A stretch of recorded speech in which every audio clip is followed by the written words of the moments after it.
City were here and suffered defeat just last season in the FA Trophy. And plenty remembering that experience bitterly. Things have changed a little since Oxford were last here.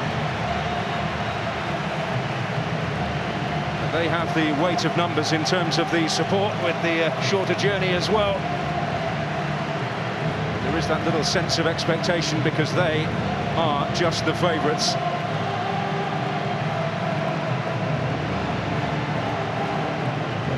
Years of agony for Oxford since their departure from the Football League. A little longer for York.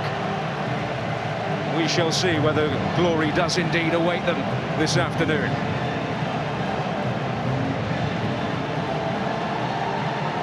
Players about to meet a genuine 24-carat Wembley legend in Jeff Hurst, who's leading the party of dignitaries this afternoon.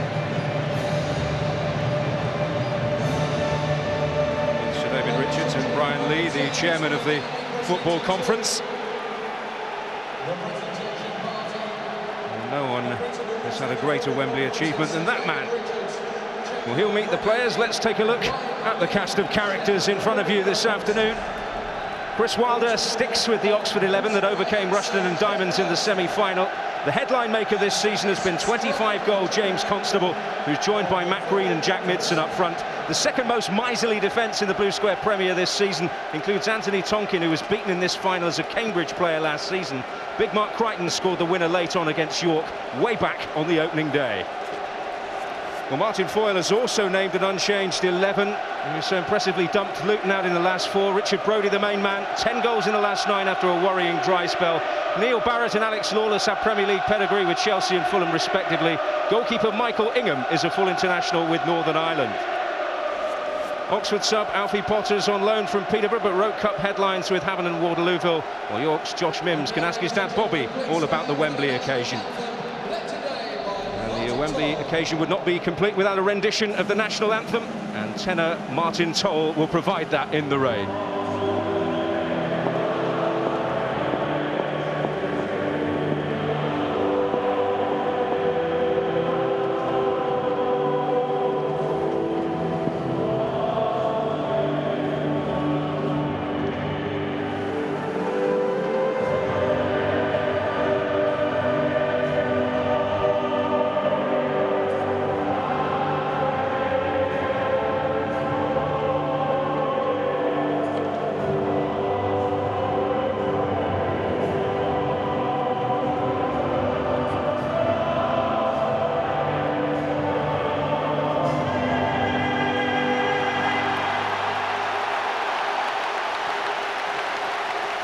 Nothing quite like it.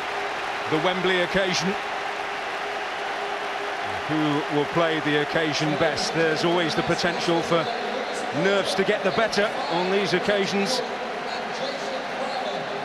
Teams meeting the officials.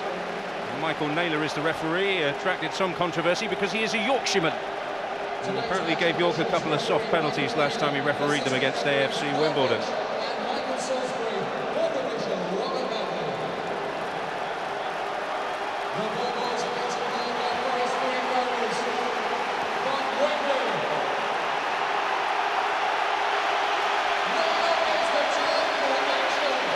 Well, it's a terrific afternoon. It's not typical Wembley weather for this time of year. But who will reign in the rain between these two? Both this season have given little away.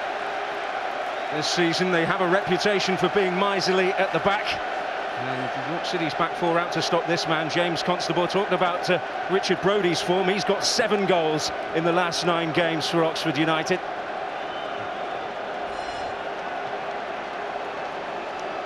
It is a high-stakes evening, and Neil Barrett, formerly of Chelsea at the beginning of career, is missing his own stag do to be here. His relatives, or some of them, over in Las Vegas at the moment. He's getting married at the end of the month. Well, it's worth missing. You know, this is a big occasion. They just want to get the game on now, the boys. There's a lot of nervous tension out there. You might see a few going down with cramp later on in the game.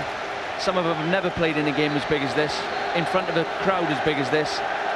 I just feel that York's back four are going to have to play really well today, with the front three, Constable, Midson and Green, they're a real handful, and you'll see Oxford, they'll be direct, they'll get the ball forward, and it's whether York's back four can cope. Such an impressive achievement, wasn't it, to beat Luton home and away. Luton, who finished second in the end. Oxford, who led the table for so long this season, maybe feel that with the 8-point advantage they do have in the final reckoning over York City, that maybe justice should favour them, but justice means little in the playoffs in any division. No, Chris looks relaxed there with his shorts on. He wants to put his legs away. His knees are like mine. You can see him from here. But I think I spoke to both of them in the tunnel, and I think I felt a bit more nervous than the two of them. They both looked remarkably calm. And all season, 3 games a week. It's a really tough league, and you've played all this time, and it comes down to this one game.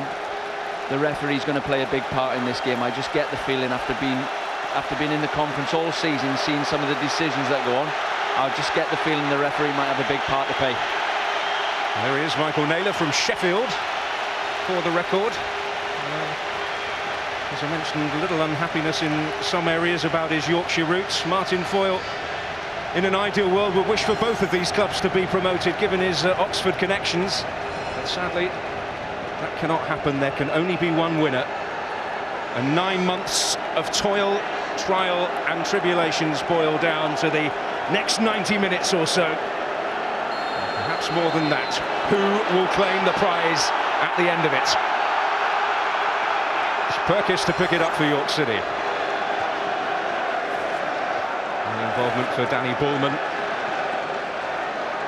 Oxford top of the table for so long, but not since March were they at the head of the list, as Carlo Ancelotti likes to say.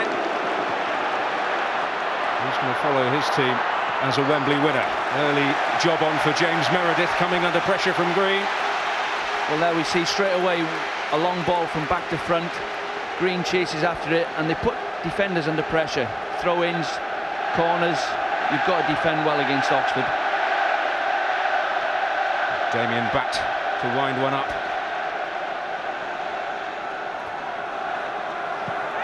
Awkward. The goalkeeper able to see it away, and in the end Levi Mackin gets the clearance on it.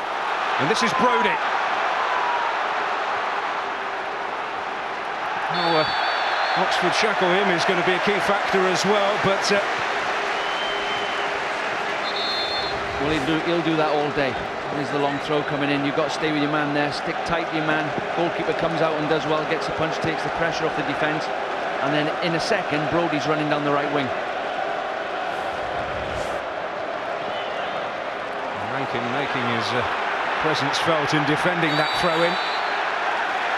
Carruthers goes down. And we got the vital goal at Kenilworth Road. Rather unfortunate scenes at the end. He also got a little more than he bargained for as well. I think you'll see Rankin just pull on Batt for most of the afternoon, and he is unplayable on his day. They hit long balls down the channels to him, and he wins flick-ons, and he causes all sorts of problems. Brodie feeds off him, and looking at it, I think he probably will pull on Batt. Very self-deprecating Michael Rankin. He calls himself Brodie's donkey, and he does a lot of the work that's helped him score over 30 goals this season.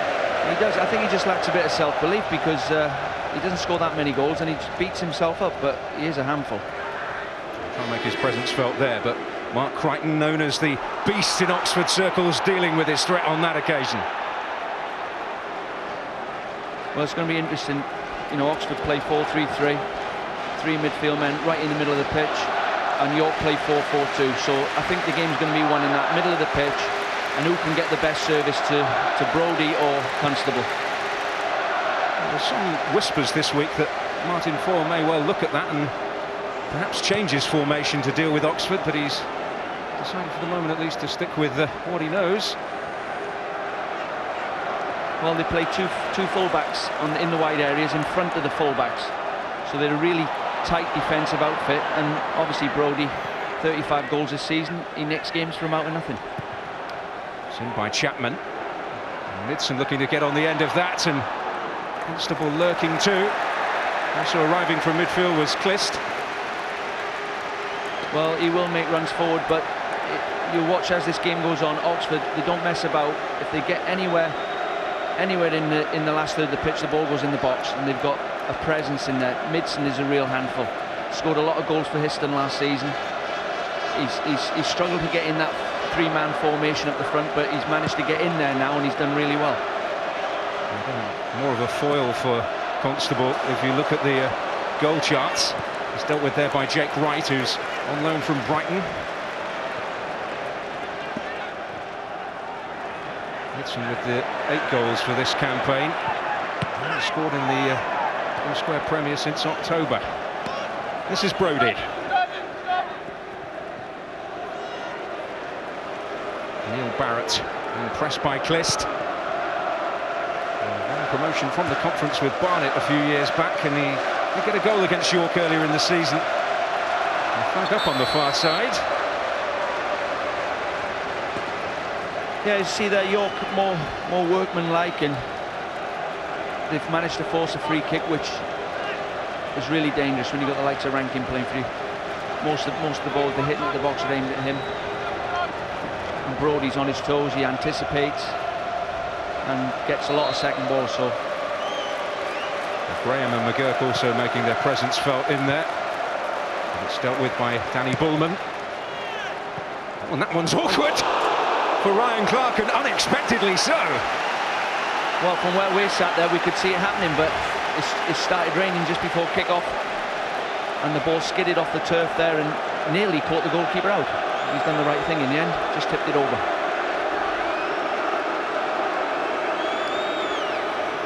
An early scare for the Bristolian in goal for Oxford. Nightmare conditions for goalkeepers.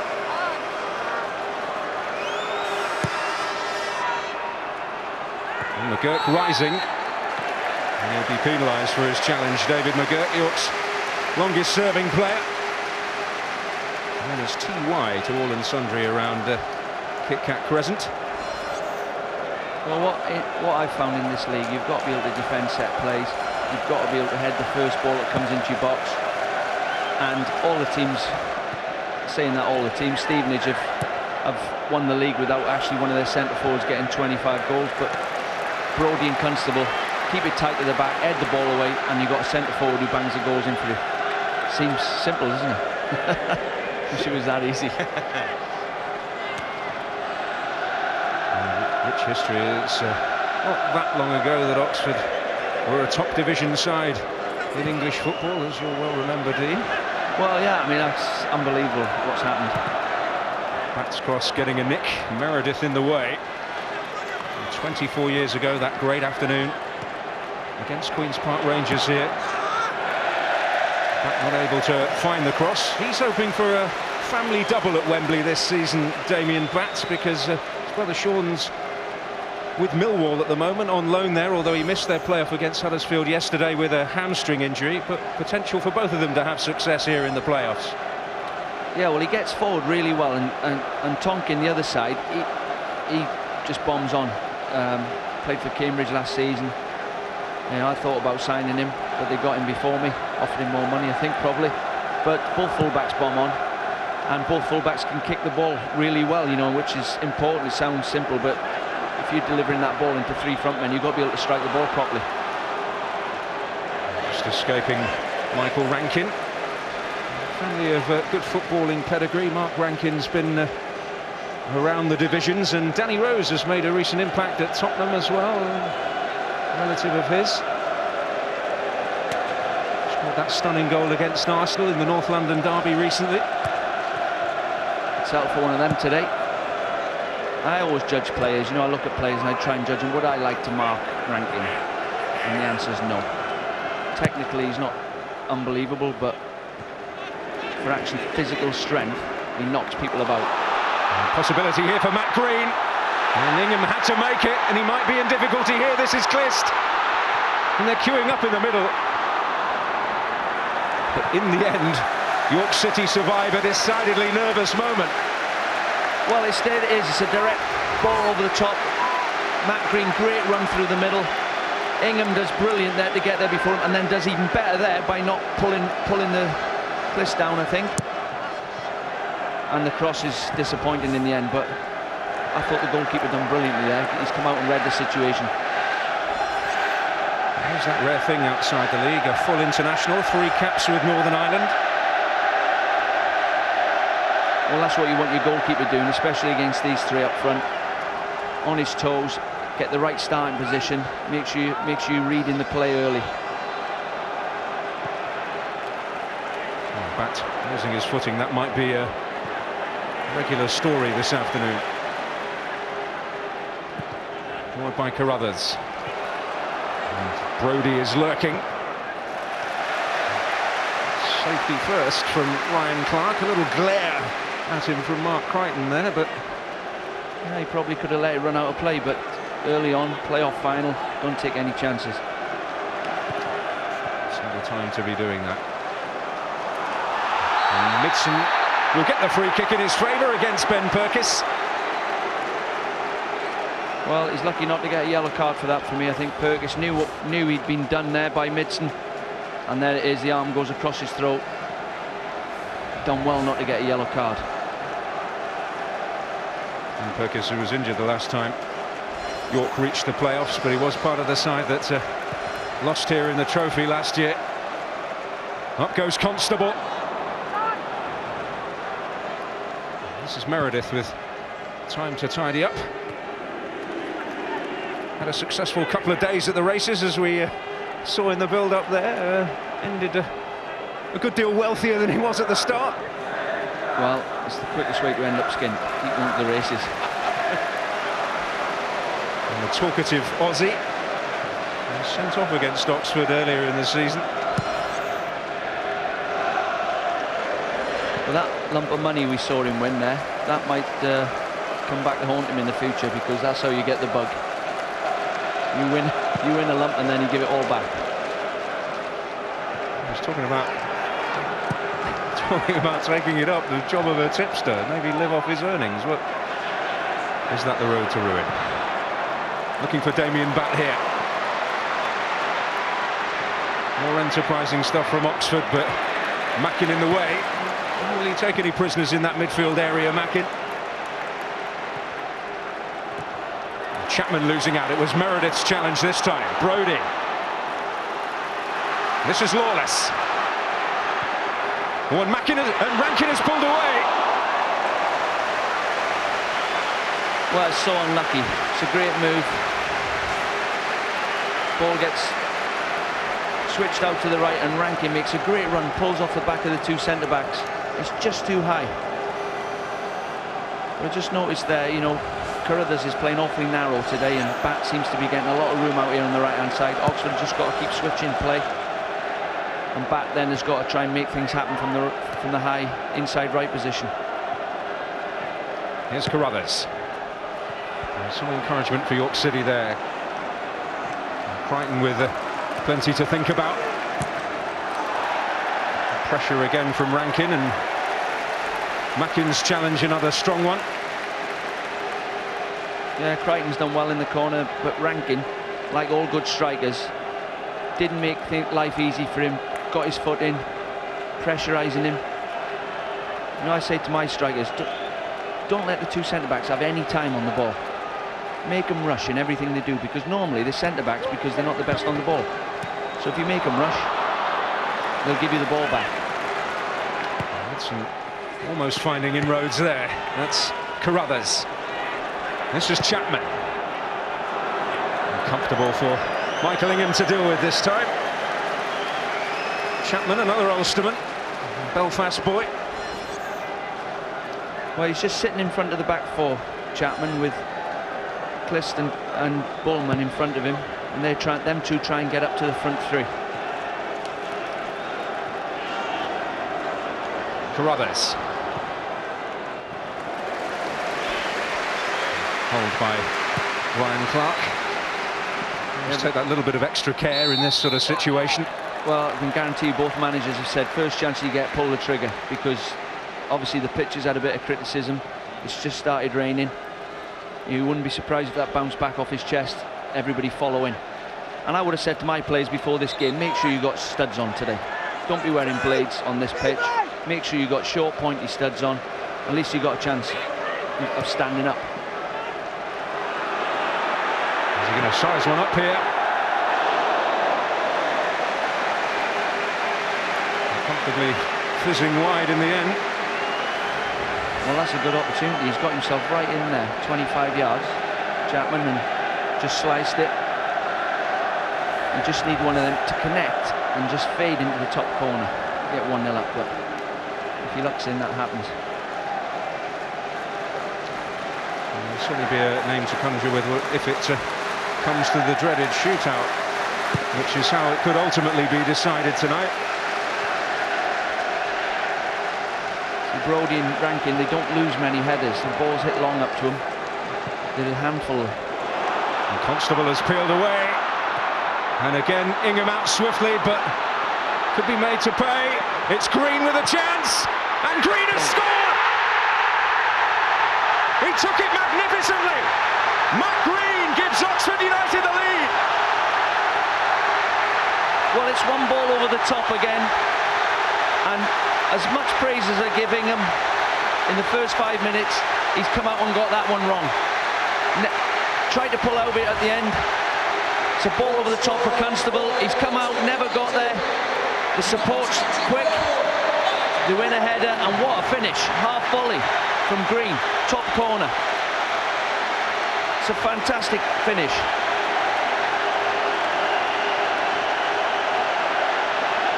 Just what Oxford needed. Now York with two fullbacks sitting in front of the fullbacks. They've got four fullbacks out there in the wide areas. It's when they come back and try and get back in the game, or do they just sit there and keep plugging away and hope Brody pulls them out? But what a goal for Oxford to get. A Wembley moment to dream of for Matthew Green of Oxford United. And after 4 years away from the Football League, they are on the road back. But York will have plenty to say in the 75 minutes that remains. There were the warning signs were there. They've got in a couple of times. And that one proved decisive. Almost fell for Brody. And Jake Wright taking the sensible course.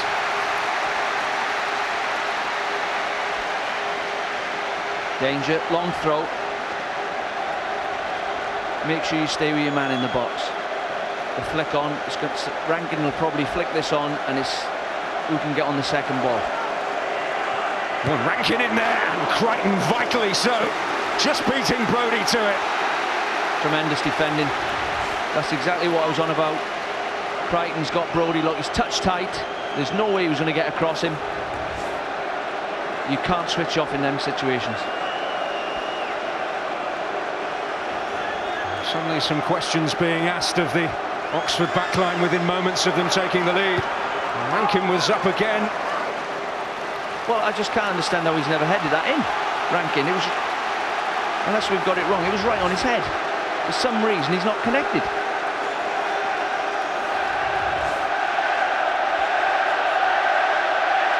Graham coming in from the back of the box, and it is Graham! Well, it's a half a chance, the ball's swinging away from goal, but never going in. They are dangerous from set plays. You've got to deal with it. But I said before the kick-off, York's back four are going to have to defend really well, and they've already got in 3 times. That straight ball down the middle, Constable just turns and runs in behind you. Green to seize on it again. McGurk's challenge, but this is Bat.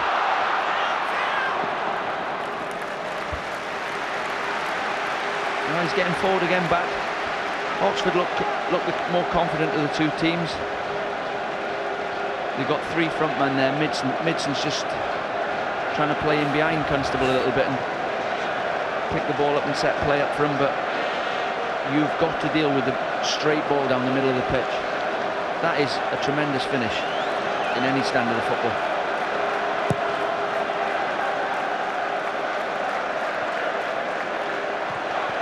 The moment everyone connected with Oxford will be reliving again and again. And York showing character. They came straight back at Oxford and caused them some real worries from set-piece situations. There has been so little to choose between these two sides. I know for sure that neither are going to roll over here. Going to seek out Green again. It's Graham who's in the way. This is Meredith. Carruthers. It's solidly by Crichton. Tonkin and Lawless underneath it.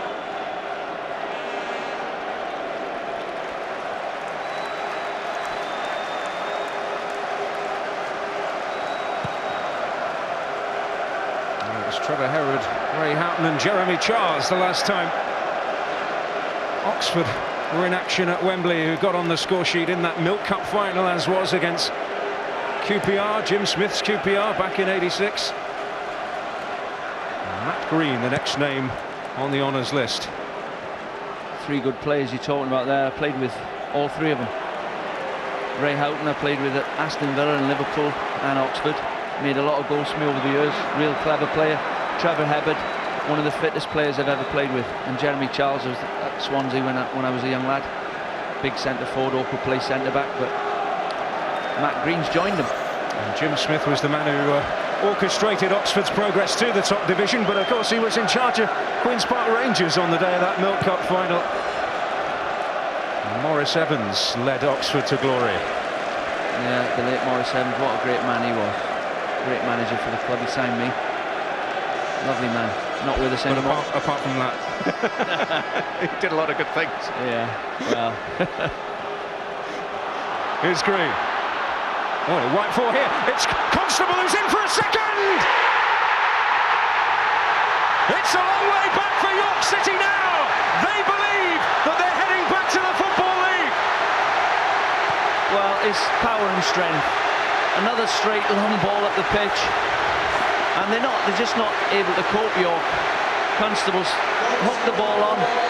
But it's this second challenge here. He's away, he's anticipated. Got the ball onto his left foot. Yeah, he's not give it and stood. He's reacted before right, I think. And it's a cool finish with his left foot. Hit the target. Just hit the target. And now, you're right, it is an uphill battle for York. They're just going to have to dig in, York, I think, and just, try not to let this game run away from them. Well, it could not have fallen to a better man from an Oxford point of view there. 7 goals in 9 games prior to today, and he's got the goal now, which leaves Oxford United within touching distance of a return to the Football League. And Martin Foyle is seeing his old club threaten to run away with it. Well, it's just an example there of his speed of thought, Constable. He's hooked the ball on, Wright's marking him. After he's hooked the ball on, he's got to the ball first before Wright, which tells you, I think he can play higher up, in a league up, even 2 leagues up, because he has got a speed of thought, and that's obviously why he gets goals.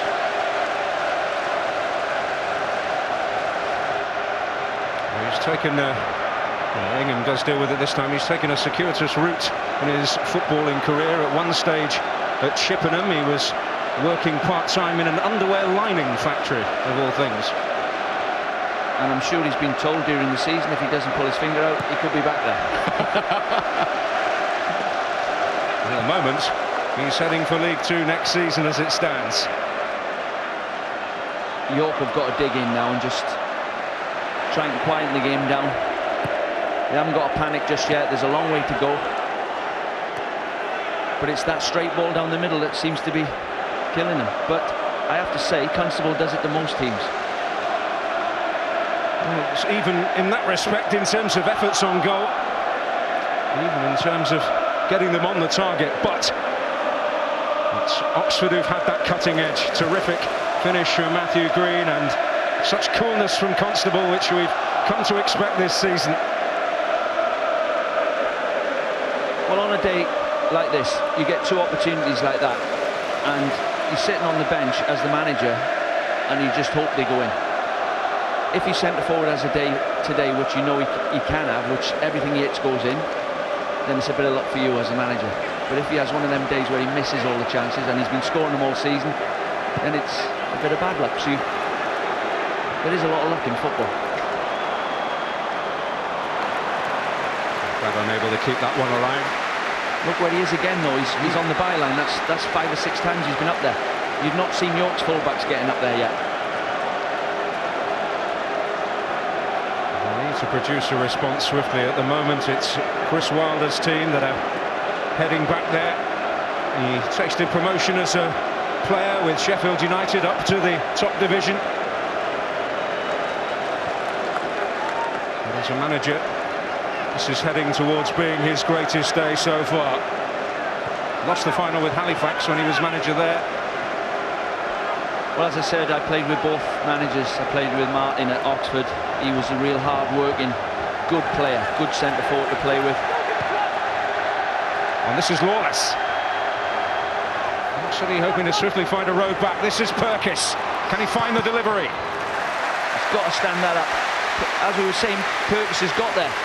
It's the first time he's been up there, and for me, he's got to stand that cross up and just dink it to the back post. Everybody's got sucked towards the near, but still dangerous. Long throw again. Rankin, flick on. Stay with your man.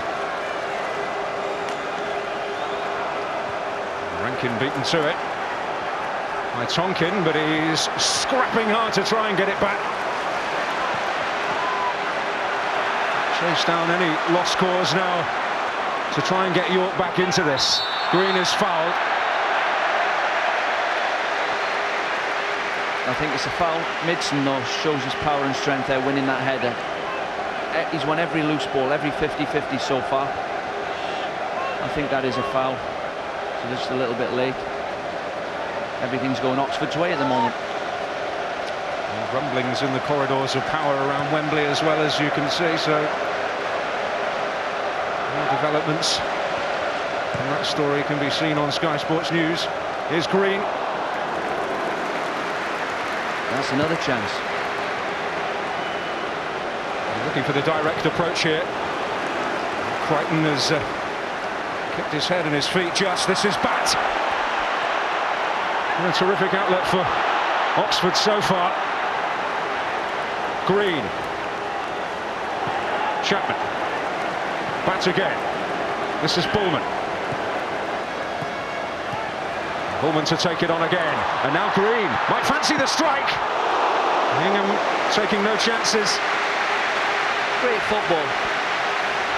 Started with Bat coming down the right. Great ball round the corner into Midson.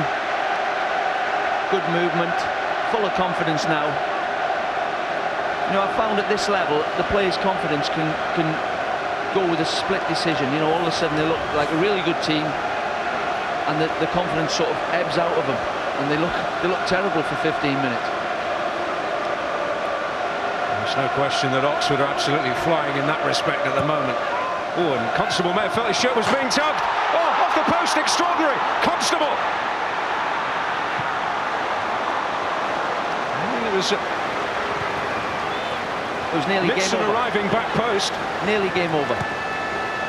It's a free header, middle of the goals. I think Midson's hit the post. He's got to score there. And I think it's game over if that goes in. A couple of the defenders slip. Midson gets in front of his man. He's got to score. 6 yards out.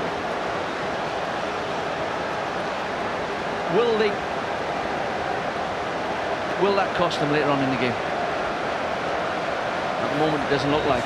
But we've watched football long enough. These games can turn, and the rain is tipping down. Well, it is an absolute deluge. And here's Carruthers. Oh, Rankin looking to attack it again. Can't get there. Tonkin does enough. Well, Oxford totally dominating the game. 2-0 up. Could have been 3-0 up. I mean, if you're Chris Wilder now, you've got to say, just keep doing the same things. Keep driving forward. Back. Don't start sitting back. Keep going forward. Tonkin, keep going forward. And as Martin Foyle will be probably saying to his players, come on, we've got to dig in now. We've got to dig in. Try and get a foothold in the game. If we can nick a goal, it's game on again. There's a long way to go yet, but Oxford should be out of sight. build up to that, when Midson hit the post, Constable felt his shirt was being tugged, and I have to say, I got a great deal of sympathy for that view. This is McGurk. Perkis. Up towards Rankin again. He's been well pleased by Crichton so far. Meredith.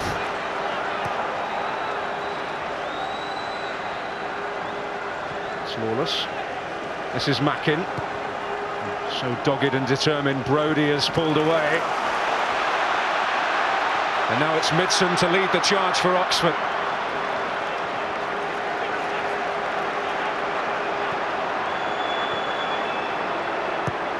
And towards Constable again.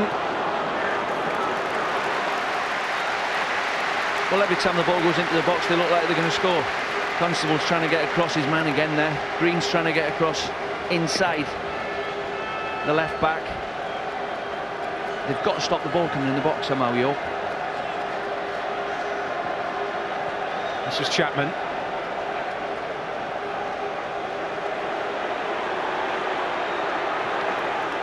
Looking to use bat again. Chapman once more. Most arrogant layoff there for Bullman. Pressure still on. Chapman. Bat.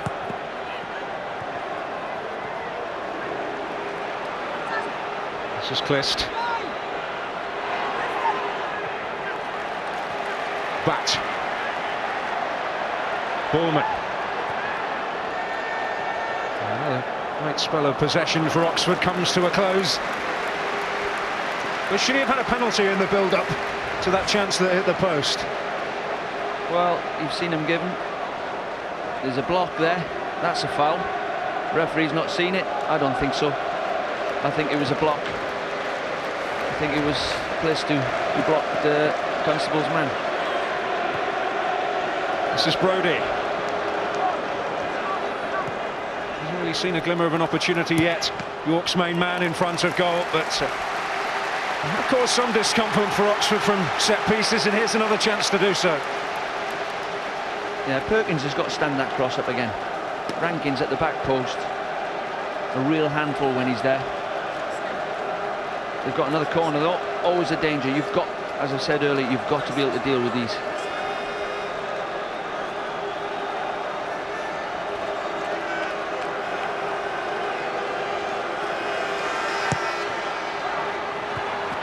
And it doesn't reach Rankin. It's dealt with by Chapman, at least partially. And it's having to go all the way back to go forwards here. Perkis.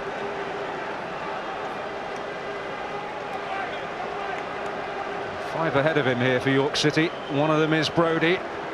Crichton is there again. Well, Brodie, every time that ball comes in the box, Brodie is a danger, and so's Rankin, but they're not getting the same service that Oxford's front three are getting. Lawless. Up against Clist. And picked up here by Tonkin.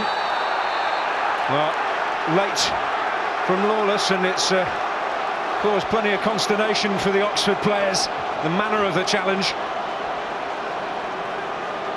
Tonkin staying down. Tester for the referee. He's got to get up. I've got a feeling there's nothing wrong with him. He's just having a breather. 2-0 up. Well, Lawless on the wrong side of the law.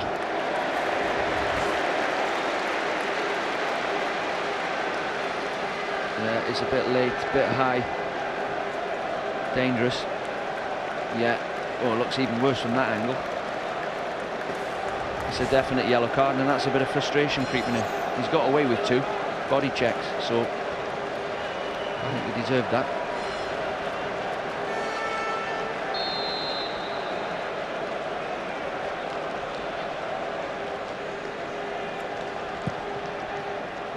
Well, the strange right side of the York City side because we've got lawless and we've got a lawyer in Perkis who's got a degree in law. He wants to concentrate on his football. It's not going to get him anywhere, being a lawyer.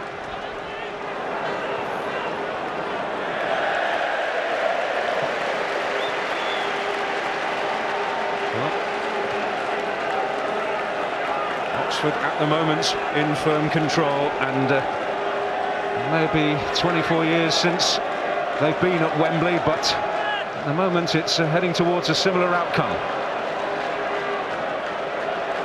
Brodie losing out to Clist.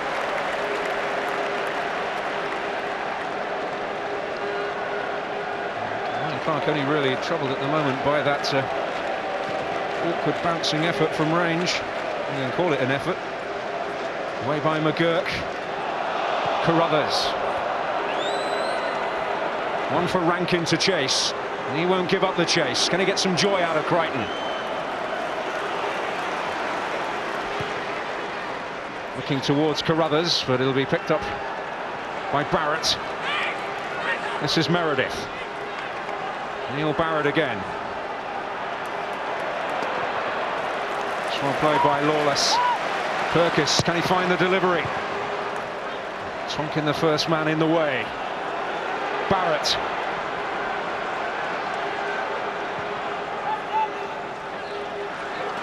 A decent spell of possession for York in Oxford territory, but can they make something from it? Perkis's ball in. Again, solidly defended.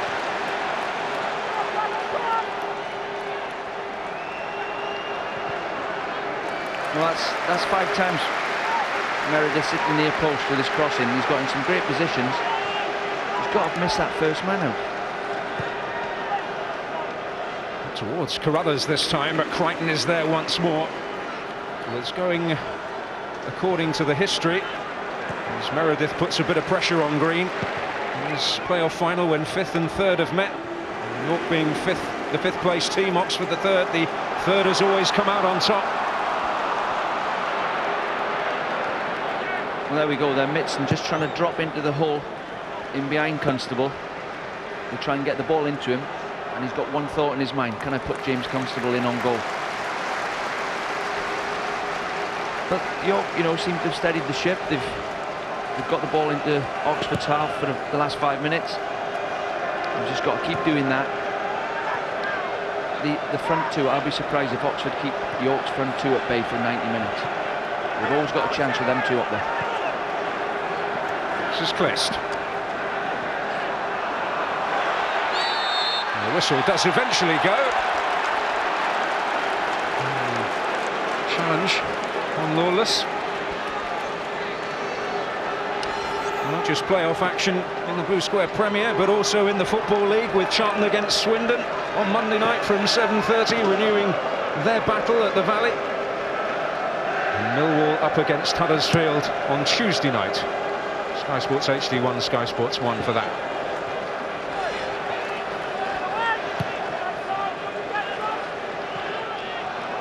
There's McGurk. And Luke Graham. And Brodie's touch. And Constable could nip in there. Sure, Ben Perkis wasn't too grateful for the pass there. It allowed James Constable a glimmer of hope of winning possession back, and he succeeded in doing so.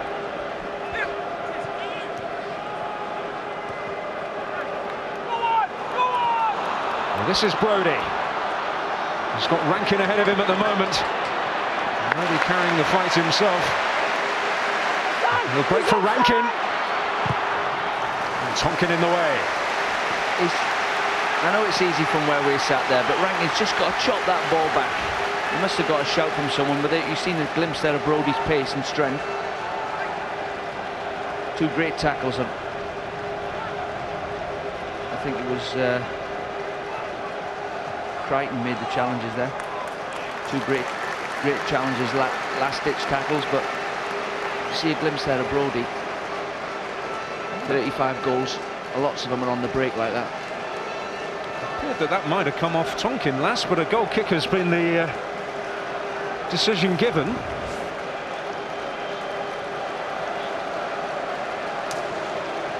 Corner. Definite corner.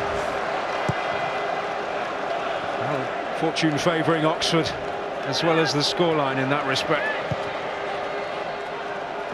That's Brodie. Touch from Bullman. On by Clist, but there's McGurk.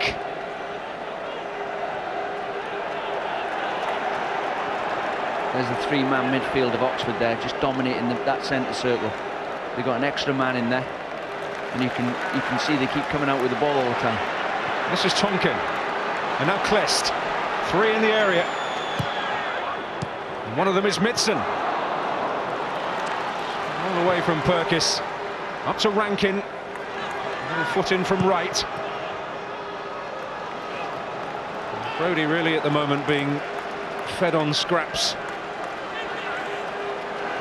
York City get some stick early on in his York career, but Martin Foyle, with all his wisdom about the striking art, has certainly helped him. There's absolutely no question about that. It also helps when your strike partner gets 35 goals. Takes the pressure off you a bit. But they are a good combination. You see him challenging for balls. Brodie's normally around him.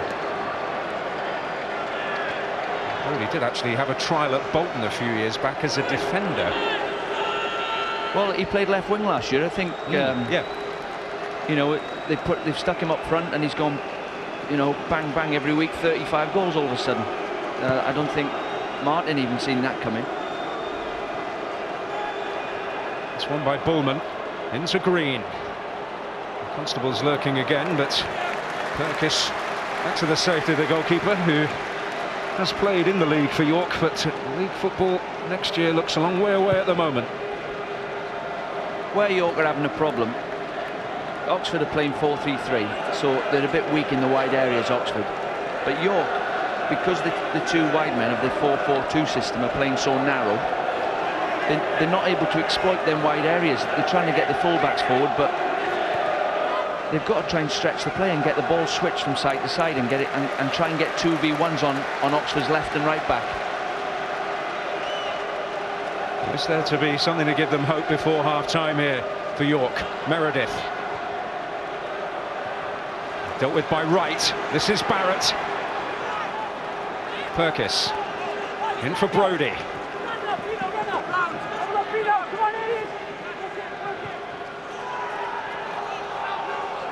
Lawless. Up against Chapman again.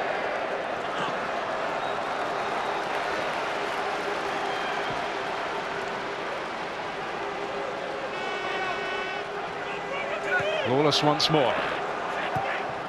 Focuses ball in. Oh, and a terrible error from the goalkeeper. He has gifted York a route back in this match. A horror moment for Ryan Clark. And hope for York City. Well, you feel for the lad. It's a disaster for him. No danger.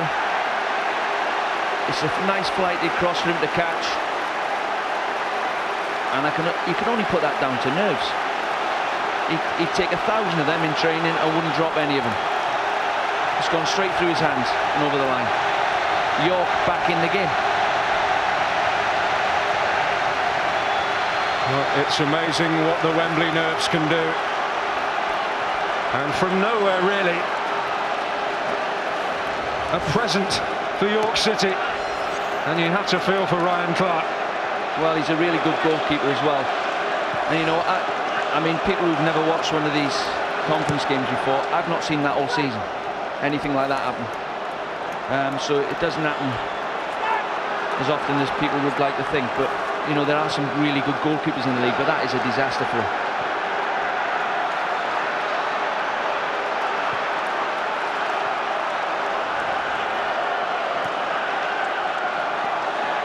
Well, this is Clist. Oxford looking to hit back straight away and reinstate their two-goal cushion.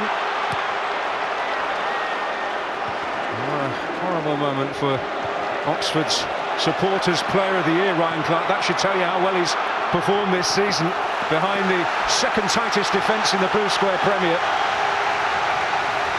Well, you know, I'd like to say who makes the least mistakes in these games, but Oxford's 2 goals were great goals. And how is he going to react to the setback? It's Purkis's ball in. It was better this time, away by Crichton.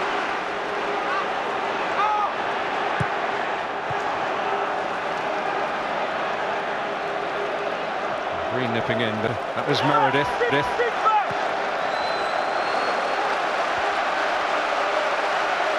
Well, does the pendulum swing? Suddenly there's a show of defiance from the York City fans. Not quite a smile on Martin Foyle's face. There's still a lot of work to do.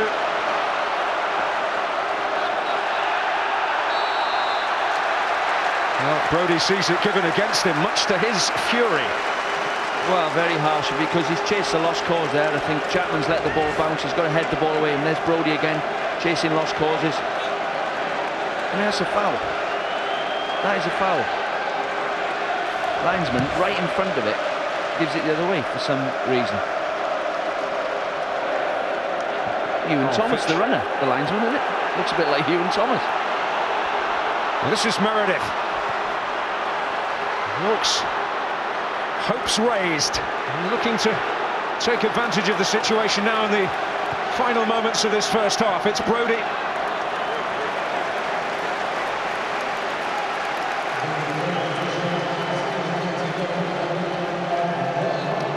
Just the 1 minute.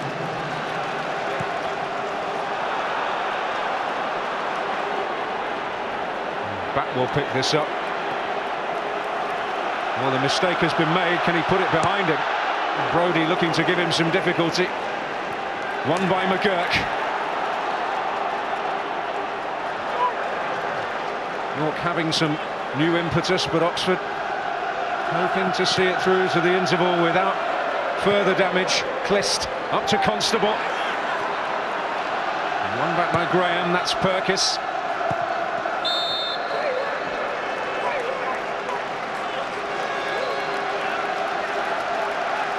Well, Chris Wilder would have been sat there thinking, right, we're 2-0 up. Have we gone ahead 2-0 up too early? Probably. That's what, as a manager, you start thinking that way. You never think you're comfortable at 2-0. And now it's there for Oxford to lose after going 2-0 up. It is one of those old adages, isn't it? When you go 2 in front early in a match, it can often not be the lead it looks. And just at the right time, York getting a foothold, but Oxford battling back here. There's Chapman who's carrying the fight. Here he is. Oh. Midson going down. Not much appeal from him. Did he have cause to appeal? Well, he didn't seem to complain. Let's have another look. No, I think the defender's got every right to stand his ground there, and I think Midson's gone over a bit easy, but at least he didn't complain.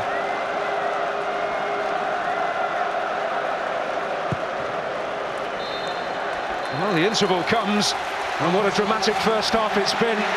Oxford with a commanding 2-goal lead, but suddenly a gift courtesy of Ryan Clark has given York City real hope of turning this around. Matt Green with a stunning finish to give Oxford the lead. And James Constable in typical style getting a second, and Oxford seem to be cruising.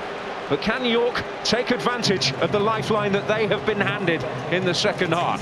Half-time here, it's Oxford United 2, York City 1.